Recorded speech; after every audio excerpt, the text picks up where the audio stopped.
log in. All right, so we've got folks logging in, and I'm going to go ahead and just get us started. I want to welcome everybody to the first webinar series that APLU and the Personalized Learning Consortium is hosting around our adaptive learning grant work. So I'm Megan Tessine. I am the Associate Director of the Personalized Learning Consortium.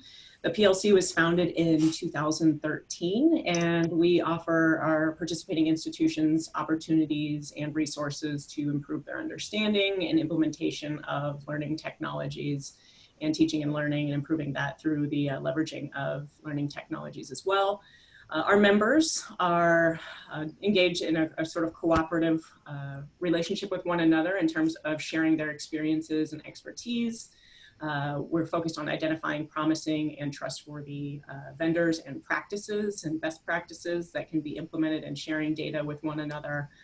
We've got a variety of institutions and projects that we're working on, in particular focusing on adaptive learning courseware. And we do a lot of collaborative work with the institutions that we've been working with. Today we're joined by Dr. Chris Brown and Dr. Judy Grisendorf. They are from Georgia State University. They have been involved in the first grant that the PLC granted back in 2016 in adaptive courseware. I'll just give you your quick bios. I'm gonna have you guys give me a little wave just to say hi. Hey Chris, hey Jeannie. Hello. So Dr. Chris Brown is a senior lecturer in Georgia State's Political Science Department and Vice President for Research and Analysis at the World Affairs Council in Atlanta. In the Political Science Department, he teaches political economy of global markets, international political economy, comparative political economy, politics of development, comparative politics, and global issues, which is the course that was involved in the adaptive grant that you'll be speaking to today. He also serves as the department's internship coordinator. And as the founding officer of the World Affairs Council, Dr. Brown's duties include serving as a creator and director for the research team. And you've done a lot of development and refinement around the Robinson Country Intelligence Index, the RCII, which is an educational and research tool. And probably get into it today, but just so folks know, that tool is also integrated into the courseware and is a part of the product that you use in your classes right now. Let's see. That's a lot, Chris. We'll go ahead and stop there. For yeah, that's all a lie, too. You're very, very accomplished. So Dr. Judy Grisendorf is a principal senior lecturer and has been in the political science department since 2006. She has a PhD in peace studies from Bradford University in the UK and teaches a variety of international relation courses such as global issues, US foreign policy, European politics, international relations, and the politics of peace. Your current research is focused on the scholarship of teaching and learning, and specifically focusing on critical thinking, emancipatory pedagogy, and active learning. Prior to coming to Georgia State, Dr. Grussendorf worked on a youth violence prevention project at the University of Texas Health Science Center in Houston, and also taught at East Carolina University from 2004 to 2006. So I want to thank you both for joining us today and spending some time. I know you're both very busy teaching all of your classes and doing your work and research, so I just want to thank you. Now, also, I want to give some folks some context for the Adaptive Learning Grant. So APLU awarded 8 universities some funds back in 2016. It was a 3-year grant. Georgia State was one of 8 recipients in that, and the purpose of that grant was to explore, adopt, implement, and scale adaptive courseware into introductory gateway courses. There was a significant emphasis on high enrollment, high DFW classes, because those are often some of those most significant barriers for students, in particular students who are low income, first generation, students of color, etc. So GSU had focused on implementing and scaling up to 15% of their enrollments, and they did that in economics, political science, and psychology. And I know that we also have one of your colleagues in political sciences doing American government as well, and using the same platform that you both are using. Both Chris and Jeannie serve as the course coordinators on that grant. And I do want to just give you a moment, if one or both of you could just talk briefly about your experience as the course coordinators for that grant. I would appreciate that. Sure. I think, Chris, if you don't mind, I just no, please. run with it. the reason we were on it is, as Megan said, because of global issues, which is one of our core classes in the social sciences area. And so about between 1,000 and 1,400 students a semester, it varies from semester to semester, take this course. And generally speaking, we might have between 8 and 14 sections each semester. And the sections will be large sections up to 120 students. And there'll be a variety of instructors, both tenure track, non-tenure track, and graduate instructors. Also, the students come from a variety of disciplinary backgrounds. And the purpose of the course is to teach multiple issues surrounding globalization, the global economy, issues of war and peace, terrorism, human rights, etc. And so we needed something that could be used by a variety of instructors, be helpful to a variety of students, and be user-friendly enough that we could easily teach it to our graduate instructors, and user-friendly enough so that students would see the benefit of what they would get out of it. So it's sometimes considered a tough class because the sections are large and students just come with varying levels of background knowledge to it. So the reason for this class, and at least my experience, and I think Chris will support this, is that you have to find a common level where you're both teaching to the students who have never heard of anything to do with the rest of the world, while also accommodating those students who are fluent, fluent in global affairs, who follow international news development. And so we were hoping that some kind of adaptive platform could allow us to work with those different levels and reach students that had different experiences and were at varying levels of readiness for college in general and global issues in particular. Chris, anything I left out? I guess the only thing I would add to that is that we obviously have been teaching this course for a while, and the adaptive was not like the first time we'd ever tried to tackle some of the real challenges you face in the class, such as people coming to class and being completely unprepared and being forced into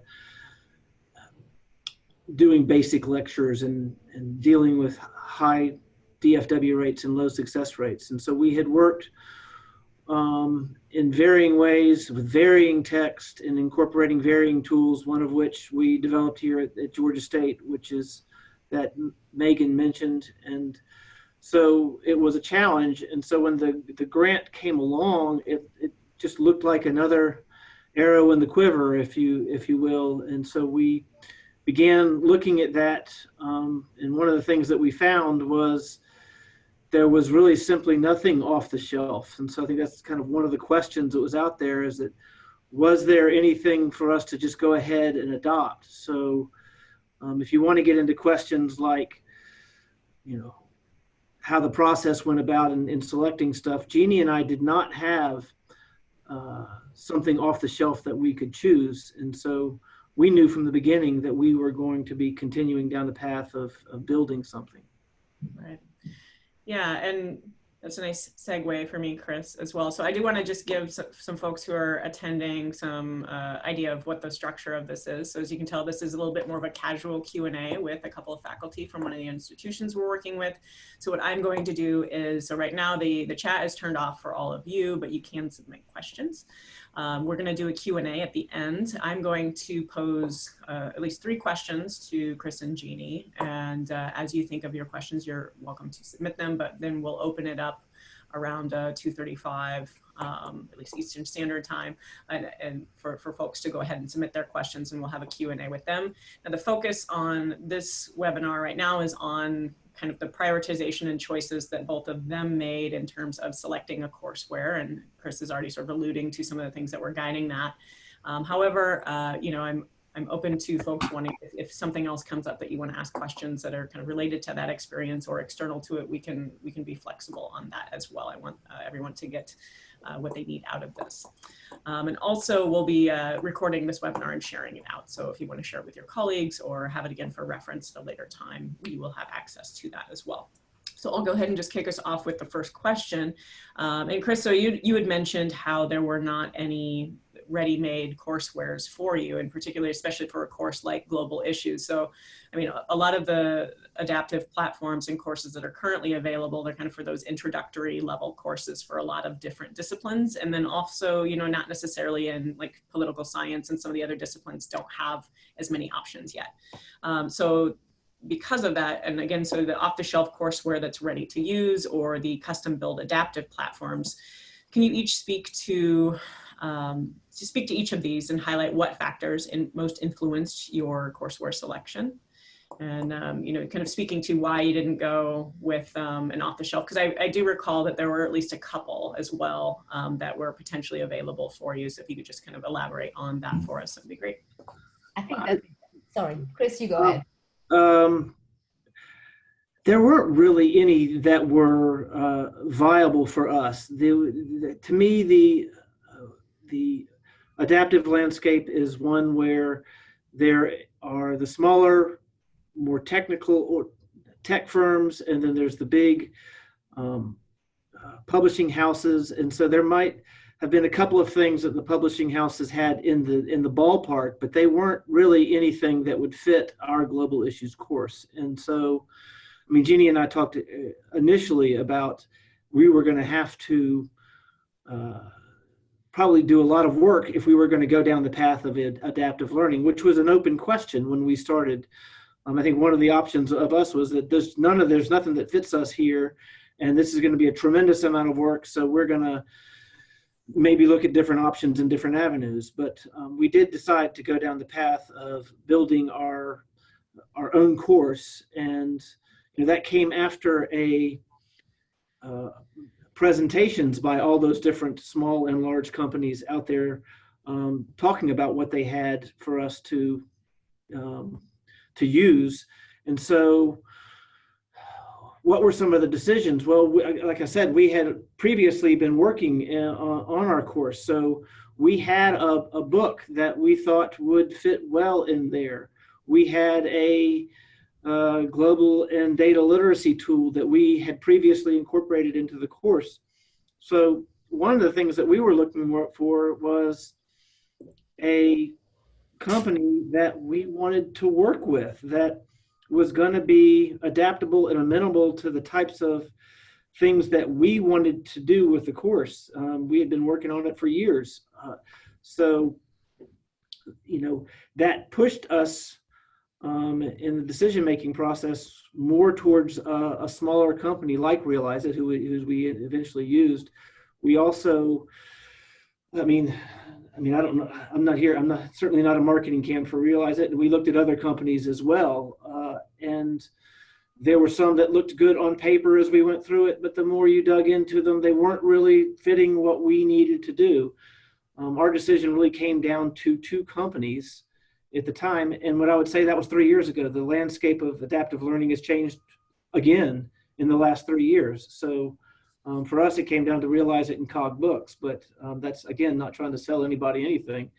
And so we were looking for somebody that we could work with that could weave in the things that we needed, knowing full well that going forward, this was going to take a significant amount of work. And I think that's a sort of a different question, which is, what the heck did you have to go about doing if you're going to go about building an adaptive course platform? But that's really takes us into I could go off on that for a while too, but just in the choice, you have to know what it is you're trying to do, because every course is going to be different, and there might be an off-the-shelf solution. I know that the people in psychology did use an off-the-shelf solution. I believe they used Macmillan, and you know, so you have to know what you want to do with the course. Yeah, I think if I can just add to this, I think the first real reason for picking one over the other is how useful the material is. And you said, right, we had been going through so many iterations of trying to figure out what is the best common course book to use, that we'd already played around with. I think Megan is right. There were two off-the-shelf options, but we fairly quickly discarded them because they were both too IR, international relations specific, which was at a level that was we considered a bit too high for this introductory level course. and they tended to be really expensive. And our previous efforts at coming up with some kind of a menu of choices that we could use in the classroom with our students had us use a book that was a very plain, simple book with no frills, that was very cheap. We were using the RCII, the index that Chris's team had developed that allowed this data visualization, and the two together allowed us to really produce something in the classroom. It was just a bit clunky. So what Chris was saying is that we were looking for a company that could give us the technical tools to put all of those things together and then do it in a manner that allows us to apply it to multiple sections fairly easily, to provide general training. So my list of things that influenced us is usefulness of the material, price, and user-friendliness, as well as, and I think this is something that applies maybe even more so to off-the-shelf options, largely because the one we build we're constantly updating. But off-the-shelf options, I would suggest strongly checking the material. So whatever subject you're teaching, if you're selecting something, always make sure you're not just, I've done this before, that you're not just going through the contents page, but really check the material for accuracy. If possible, go through the various adaptability functions to make sure that they do what they promise to do. The other thing I would say in tying into all of that is that some of the company, I think I mentioned this a little bit before, some of the companies looked really good. And our colleague that works on American government at first chose a company, I won't name it, that was not able, it was also a small company, and it was not able to deliver. And so they got 4 steps into the process and had to abandon ship and turn around and go find a different way to go into it. So as you go about the selection process, some of these guys can make big claims and look great on paper. They can be small or big. Some of them are big and they can come in with a powerhouse team of lots of people and, look like they're really going to, work with you. There's a lot in the literature right now about adaptive learning, about how you're not really selecting a vendor, you're selecting a partner, because these guys, we continue to work very closely with these guys, and they're our partners in the Global Issues course at this point. We're embedded with them, and they have to solve problems with students for us and everything else. So you really are choosing, if you're going to build, especially if you're going to build from scratch, you're choosing a partner. It's a linguistic thing, but you have to think about your terminology. Okay. Thank you for that. And I do have just a quick follow-up on that, which was not part of our formal 3 questions, but I'm going to go ahead and dive in it. So in terms of, your opinion of, in terms of having some folks kind of come in and it seems really great on paper on the front end, what advice would you give other folks of how to potentially check that, or to evaluate, or kind of maybe weed out some options that, may not be a good fit? Any insights from your experiences or working with them? For the off-the-shelf version, make sure you get access, and then because you're the instructor, you know the material, go through it, play with it, go test as much as you can. I know this is a little bit of additional time, but it's going to pay off. I really strongly recommend just testing it. I agree. And as you test it, you're going to find out that they're all very different, and that one of them might just be a bunch of API feeds trying to feed data in from all over the place. The others might have this whole, what is adaptive learning? Well, it's different things to different people. It has a great shell of claims that would look wonderful, but when you really boil down to it, how does the Cogburk system work? How does the Realize It system work? How does the McGraw-Hill system work? And they work differently. What is adaptivity in those systems is different. So you've got to figure out what your course is and know your course, and then be able to figure out what you need through the adaptive system. For example, the one with a bunch of API feeds in it and stuff, I immediately knew that's not for me. That's not something that we knew. We needed something that would allow us to plug a lot of stuff into it and map concepts across modules and lessons and things like that. But we didn't only plug in a book and a data literacy tool into that. We plugged into a lot of OER into that.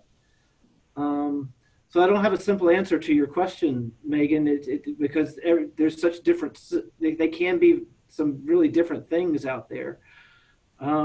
Track record might be a good one. If you go to EDUCAUSE and some of these other conferences that we've done now, you find that a lot of people are using a handful of these systems, and there's a reason for that. So I think that there's all those different types of things fit into the answer. How do you snip out the good and the bad?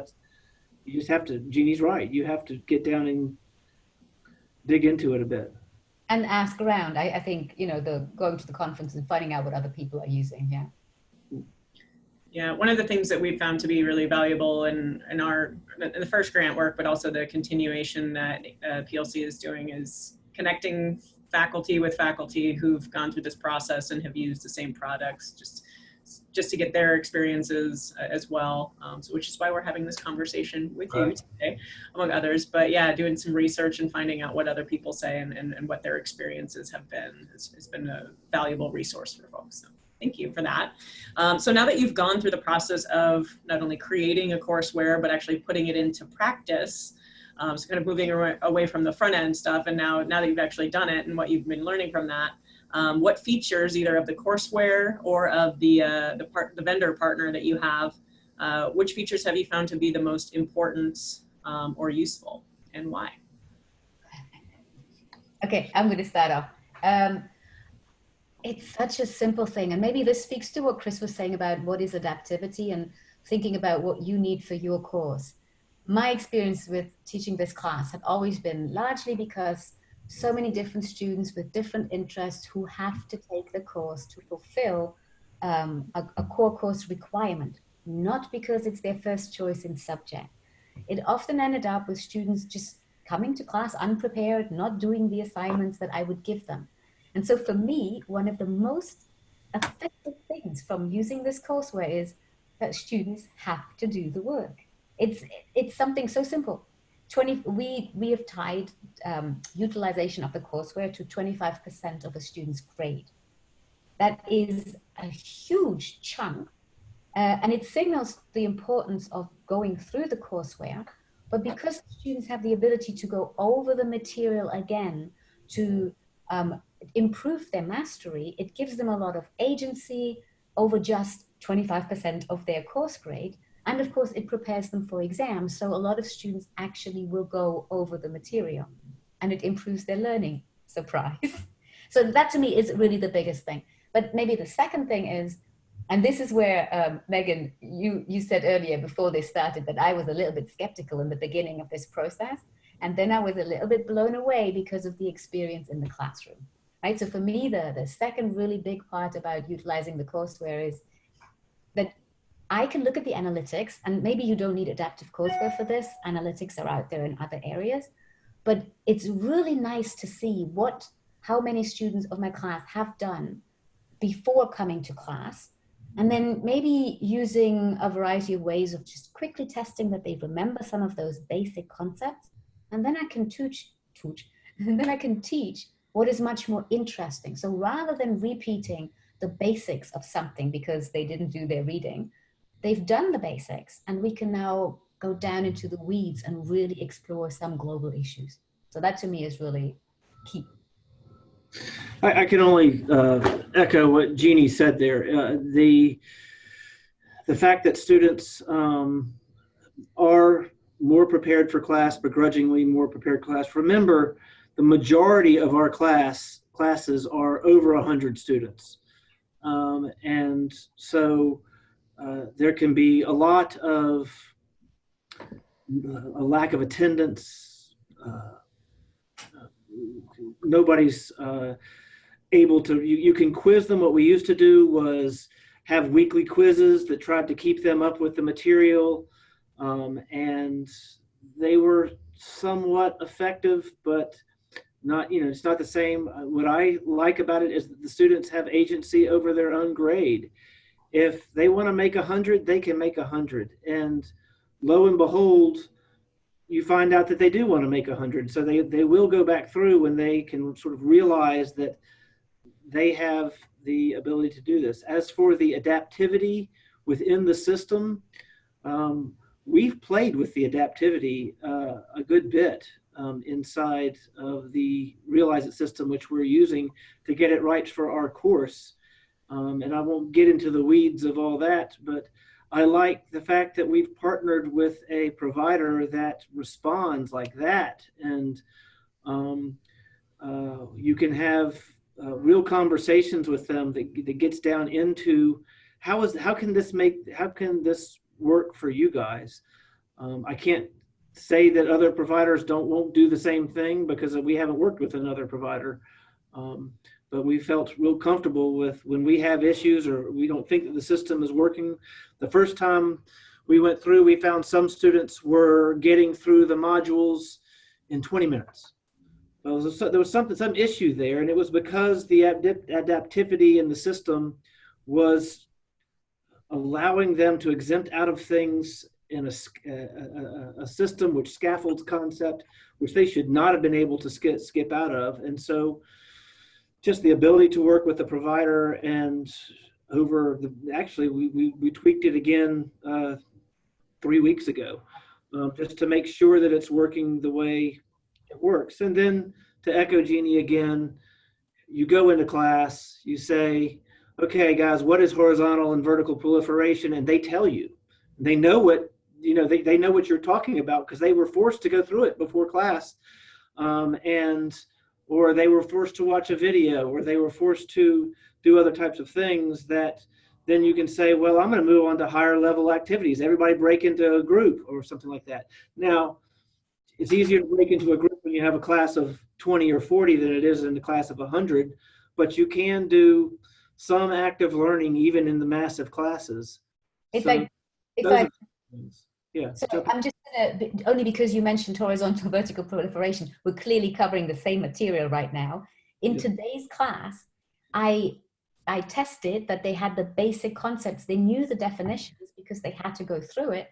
But then even in this large class of 120, we could take that and apply it to really examine the NPT in much more detail than the courseware did, right? And so to me, that is I don't need to teach them to memorize something. They've memorized something because they had to go through it, and then we can actually apply it and, as you say, do that higher learning activity. And you're quite right, it can work even in large classes. Megan, if I could go back to, I wanted to sort of mention the work that Jeannie and I have done on this. We didn't just create a course in one iteration. We created it one time through. It was a bear of a summer. We had 4 or 5 students that put in hundreds of man hours to help us make sure that we got everything right and that all the periods were in the right place and all the question marks were in the right place, and beta test everything. So it's been an iterative process that we have done every summer, again, drawing on students to help us build this, which we've done just by getting them to beta test. And just this last summer, we spent much of the summer just redoing the course again in an iterative way to keep, keep it fresh, but also to improve it. And that's sort of been part of our process. I don't think we mentioned that before. Yeah, I think that's important, largely because it keeps it fresh. The students see the relevance. It's not just some book that you're using over and over and over again, I think.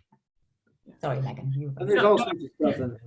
And I think PowerPoint videos, everything else. Yeah, go ahead. Yeah, no, I was just going to say that we're hearing similar things from other faculty as well, in terms of, you don't just design it and then you've got it and you can just keep running with it every semester, that it is an iterative process and that you're having to constantly reevaluate and refine and change things. And it's not necessarily going to be perfect the first time. And maybe it will never be perfect, but you can kind of work towards that sort of continuous improvement of the course and the design of it and what you're tying into the class. And we're all kind of learning as we go, because this is still a new area, right, in terms of these types of products. But I do think that they'll be more common moving forward. So I appreciate you both saying that. I do want to just address some folks who are submitting questions already. If you did not hear me before, we're going to address some of those. We'll open it up for Q&A here in a few minutes. But I do have one more question for you before I open up to the attendees here. If you could offer one piece of advice to faculty or administrators who are thinking about using an adaptive courseware product, what would it be? Go ahead. It's similar to what I said earlier, and that is to just make sure you know the courseware. I mean, that is what I'd written down before I came out with that impromptu answer earlier. But it is, in order for it to be good, I think instructors need to really invest some time in the beginning to find the right product or to make the right product themselves. And that means you have to go through it, you have to know it. You not just have to sort of take samples from it, but to really know what the students are going to experience week by week.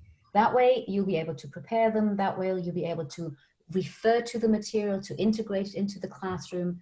That way you'll be able to come up with additional assessment, because in our case it's 25% of the course grade, but there's still this enormous 75% where you're using exams or essays or, you know, a whole variety of tools, and you want to be able to draw on the combination of what you're doing in the classroom and what's happening in the courseware. So know the material. And I guess what I would add to that is that also realize that this is a team-based sport, and it's not just Jeannie and I that have been working on this. It is a team at the adaptive learning provider that we chose. It is the students that have worked on this are part of a research team that I direct. So during the summers, we have a student that'll be there 40 hours a week and 3 others that'll be there 16 to 20 hours a week. And we, you know, made the decision early on, we're going to invest those student man hours into helping us do this. So we have a team at Realize It. We have a team of students. We have Jeannie and I, and to build it from scratch was a bear. It really was, and it still is. But just realize it's a team-based sports. If you try to do it alone, it could be just overwhelming in trying to create a whole course. And I guess the second thing I would say is that what Megan just said was that we're kind of in a whole new world of platforms and learning technologies and learning tools and these different types of things.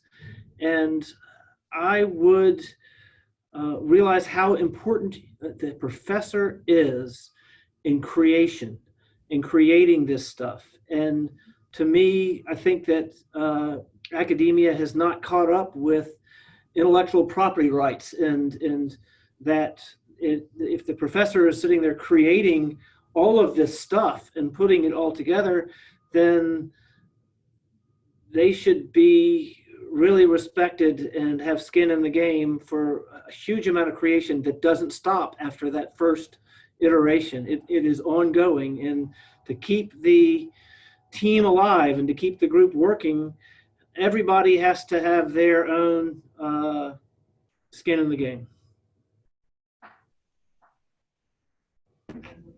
Thank you both for that. So I'm going to go ahead and open it up for questions from the groups. And I think that both of you have access to the Q&A section that's popping up, but I'm going to, so if you want to click on those, you can actually look on them. I'm going to go with Kelvin Bentley's question first. And this is something that I'm aware of, so of the process that Georgia State went through in the sort of courseware selection process. Did Georgia State use the Quick framework or the EdSurge courseware product index to help with the courseware selection process? Well, Megan, you know that better than we do. There was a framework. There was a, well, what was that? The CWIC framework. The Quick framework, yes. Yeah. We did use it? Yes, yeah. we. So I remembered we used something. I just couldn't remember the name. Yes. So, and we're going to be, we'll be sending out emails to attendees with some resources as well in reference to what we're calling the quick framework. The Courseware in Context is what the quick stands for. And it is an evaluation tool. It's very extensive. It looks at a variety of different functional and procurement, different sort of capabilities of the different types of coursewares.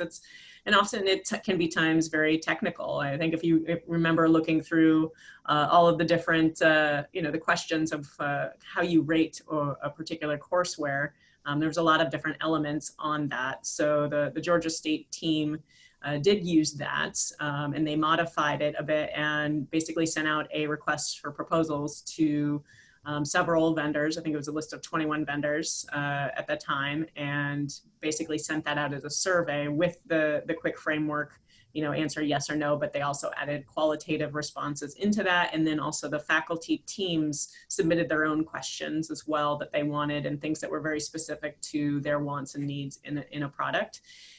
Those were all received and evaluated by the faculty, and the faculty teams, not only in global issues, but the other political science, psychology, and economics faculty picked their top choices from that evaluation. And the team then invited several vendors to come to the campus, and they did kind of a back-to-back demo sort of day. Courseware vendor fair that y'all did to help with that process. And that gave not only the chance to actually see demos from these different vendors, but also giving the faculty some time to actually sit down face-to-face and dive into some of those. So as Jeannie previously mentioned, it's important to actually experience what the courseware is like from the faculty and the student perspective. I believe you all also had access to kind of like sandbox or sample accounts from each of these vendors, so you could actually get in and play around in those accounts before that vendor fair happened. So yes, and then at the time, the EdSurge product index, I mean, this was 3 years ago, and it was around, but it's a lot more robust.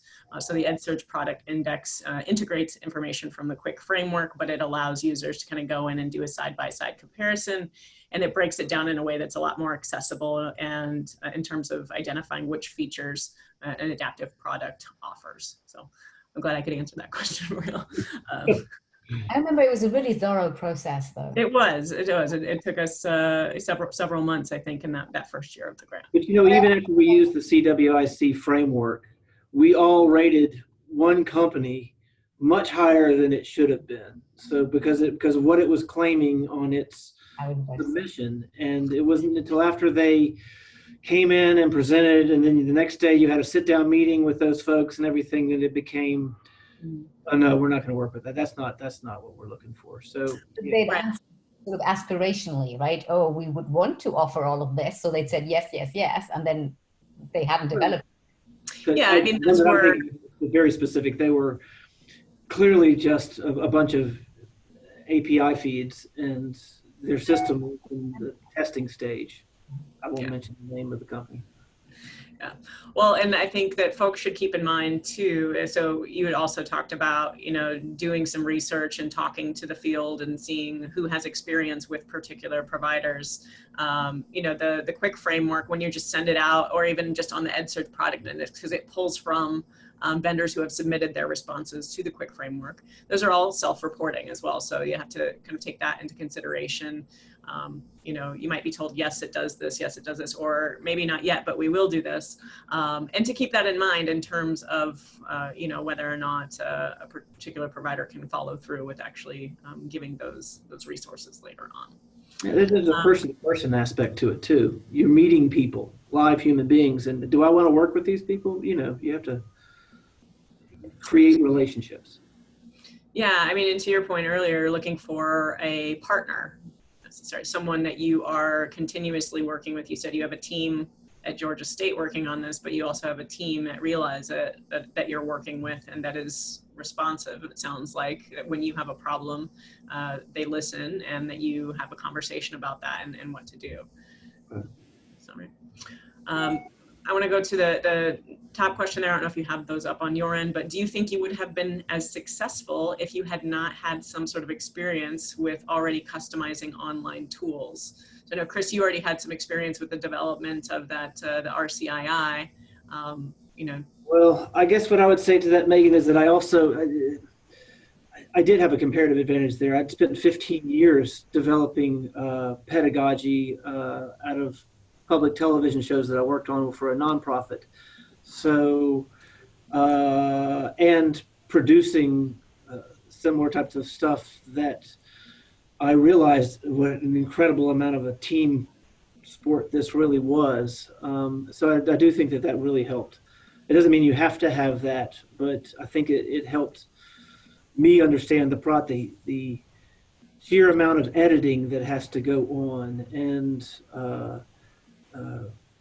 just checking and copyright protection and those different types, all those layers. When I got the Realize It contract, we were asked to cut our own contract, and I went through that contract with a fine-tooth comb, and when I got to the copyright section, I rewrote it. So no, you're not putting this all on us. You have to be a partner in this, because that's what they wanted to do. So yes, I think it did help significantly, that the fact that from my point of view, that I had both had an experience in publishing and digital tools and things like that. And I come maybe from the more opposite end, where I had very little experience. All I'd been working with was our learning management system, and that had gone through various iterations, but I'd been using some of that just as a way of getting students to learn outside the classroom. Chris had mentioned those quizzes that in the past we had tried to develop to force them to do some of the readings. So I played with a different variety of ideas of how I could get the students to actually learn the material. But I had very little actual experience of online tools. So one, it helped having had Chris there. So again, that's the team effort. But I think it's also really dependent on having a good technology company that can be your partner in this, so that even if you don't have it, if you can work with your instructional designers through CETO, if there's a good connection between them and the company and you, then it shouldn't be too much of an additional problem. I appreciate you speaking to that, because I think that, and both of you have addressed this in terms of, the number of man hours and people power that you have at Georgia State working on this, right? And not all faculty have those kinds of resources, or necessarily maybe the experience, Chris, that you have in the development of these kinds of tools. So I guess my follow-up question to you would be, what advice would you offer to faculty who wouldn't have those kinds of resources at their disposal, in terms of how might that influence the type of product that they would choose? If you're just, go ahead, Jeannie. I would say just go with the off the shelf. Off the shelf does not have to mean that it's not good, and it varies from subject to subject anyway. So just invest the time in the beginning to really go through them. Demand your exam copy and then really go through it, and the exam copy with the actual access of what the students would be experiencing. That would be my answer. But I would assume that many places would have some kind of instructional technology support, however limited. And I've had some friends who might have one person for an entire campus, right? But I would say try and do a little bit of research just to figure out how instructional tools can be useful. And there's a lot of even stuff on the web that you could research to find out what can I use to address this particular problem, or what might help in finding the right courseware. I guess that my only pushback on that is that when you choose off the shelf, you're getting more of what they want than what you want. When you go ahead and make it yourself, you get what you want. And so you can build what you want. And that it's not that off the shelf is necessarily, every course is different. And so for us, I just didn't see anything off the shelf that we wanted that would fit our course. But we also have the numbers to leverage, right? So we have large classes, large numbers of students. If you're maybe at a smaller institution, and if you're the only one who's teaching this particular course, so you might not even be able to leverage lots of sections of it, then you have to start thinking about the time it takes to really make a good product, right? As we've just been talking about, the hours and hours, of people investing their time into developing, proofing, editing, etc., testing. And so at that point, you make the trade-off, right? It might not be exactly what I want, but how do I then find the best product out there for what I would like to do? And that's what I'm saying. If it's available, yeah. And the other thing I would say is that, yes, we had a comparative advantage because we had an already formed research team that existed, but every university has students and hopefully ways to incentivize, get you, if you're building an introductory course, use your Pi Sigma Alpha or equivalent. That's our Political Science Honor Society. Or find a way to, you can find an avenue to strengthen your team. Yeah, what would I recommend that you do? Find a way to get some students to help you beta test everything. Because you'll go blue in the face trying to, you can't do it yourself. It just is not possible. So find some ways to pull them together. Say that again, I'm sorry. Make it extra credit in another class to have to go through it. Yeah, but yeah. I wouldn't recommend just trying to do it all by your lonesome. No. Well, I mean, so we have several faculty who are involved in some of the grant work that we're doing, and some are choosing off the shelf because that just fits their needs a little bit better. And I know that at Georgia State you have other faculty in econ and psychology that they chose to do that because they didn't have the time and resources to build something out from scratch in that way. And sometimes a lot of folks find out that, hey, this publisher and this textbook I'm using, it's already got an adaptive system in it, right? So you can, for a lot of particularly some of the larger publishers, they're already offering adaptive courseware as a component. It's just a matter of whether or not it's being activated or used or integrated into the course in a meaningful way. Which brings me to another question that was posed by one of our attendees. So how did you determine the value of courseware in the student grade in terms of how much the percentage it should be worth? So you picked 25%. So now that you've chosen that, do you also monitor the actual time that students spend in the courseware so that the time on task seems on target to the grade value? Yes, so within the realize, and that's actually something that we've dealt with the adaptivity. So as I mentioned, right the first time we went through, the adaptivity would something called determined knowledge, and it would give you credit for something that you answered 2 or 3 questions on, which might be a higher end concept, or in our learning map, it might be higher end. And because you got those 2 or 3 questions right, it would start giving you credit backwards in your scaffolded learning map. But that just didn't work for us. And so we started working with Realize It to get the system to work for us. And now we're finding that the students are spending, significant 2 hours a module, sometimes more, sometimes the adaptivity still is there, and so they can get through at a quicker pace, but they are spending a significant amount of time within the system. And so the 25% was something that Jeannie and I came up with just together. I still think it's about right. I think it's about right.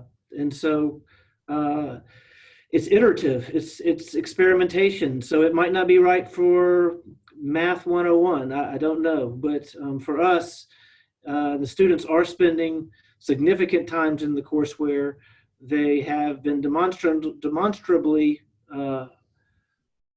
more prepared for class. And what else would I say?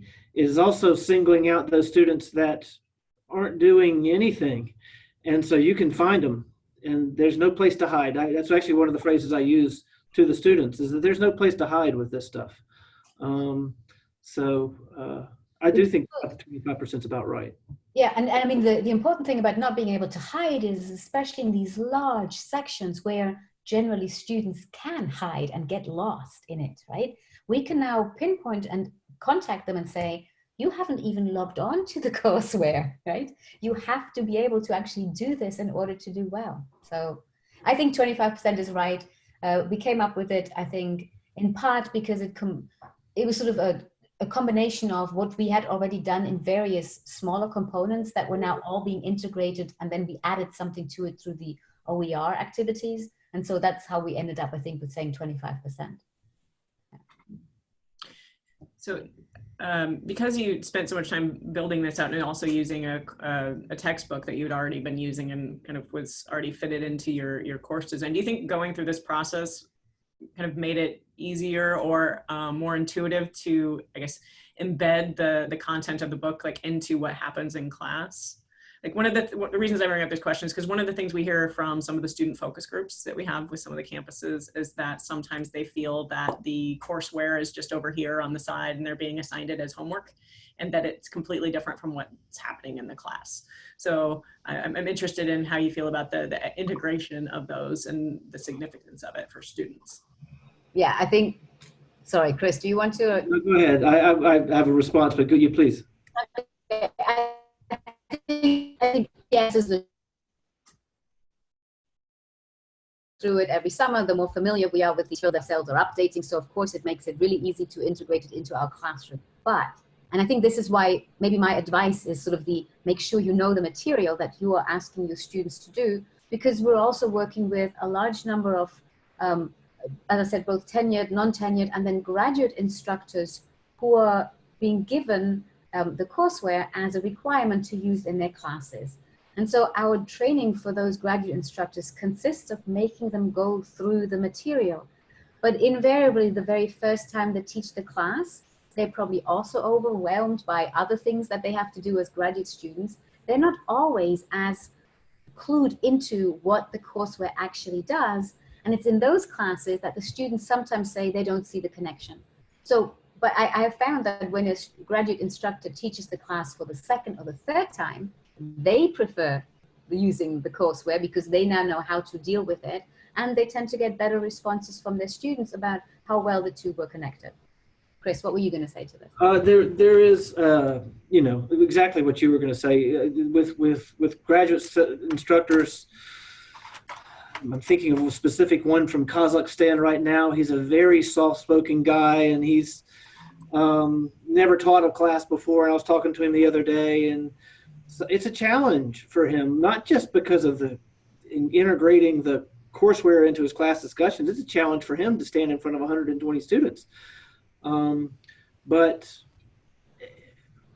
one thing that we did right at the beginning is, and realized it offered, is that they flew in their own people and to train our graduate and all of our instructors, even our, you know, tenured track faculty and you know, permanent non-tenured track faculty. They came in and they trained everybody, and then was it 2 weeks later, they flew back in and visited every single class, because remember, we went to scale from day one. We started with 14 classes and 1,200 students. And so it was important for them, and it was important for us. And so they tried to train our instructors, and they did fly in and try to just make the students more comfortable with it. And that really worked. What I would say is that you get to a semester like this one, I think every professor this semester has used it before, because now we've got graduate students that have used it 2 and 3 times. And so we're pretty used to it and being able to use it around here. A couple other questions, and I apologize to the attendees. We are going to run out of time for all of your questions, but I can certainly you know, share some of those out with folks and see what we can get on the next series of webinars that we're doing. Can you talk a little bit about what role did the testing for accessibility play in your decision making? Some folks have experienced that there's a sense of something is accessible, and then in reality, when it's in practice, the experience is very different. Can you speak to that and what you found with the courseware that you've been using? So my experience with that is that the OER, at least the video part, is always closed captioned. But that's in part because that's what we would look for when we are selecting OER videos. The text itself can be changed in terms of size, and I think it can be read out. But in all honesty, when it comes to the decision-making process, I think this was just one of the check boxes. And I have to admit, at that time, it wasn't foremost in my mind. I really only started thinking about it maybe a year after we had already gone and used it, because then I was teaching an online course that used the courseware, but also other tools. And all of a sudden I was being made really aware of the importance of accessibility issues. So I have to admit, personally, I came a little slow to the table, but I do seem to remember that one of our initial criteria was that it all had to be accessible, but I can't remember how well we tested it. Yes. The only thing I would add to that, and I'm kind of in the same boat, is that Realize It, of course, has thought of this, and they certify that they're 100% ADA accessible. And I've got 4 or 5 students right now that are using it. One is visually impaired, for example, and they are not having a problem with it. So that might be something to bring up as your selection process with the vendors themselves, because it's the vendors that, or the partners, as we should call them, that will deal with that. And some of them are going to be able to deal with it better than others. Thanks. So we have about 5 minutes left, and so I'm going to go ahead and wrap us up, although there are a lot of good questions, but I think that's going to put us over time for folks.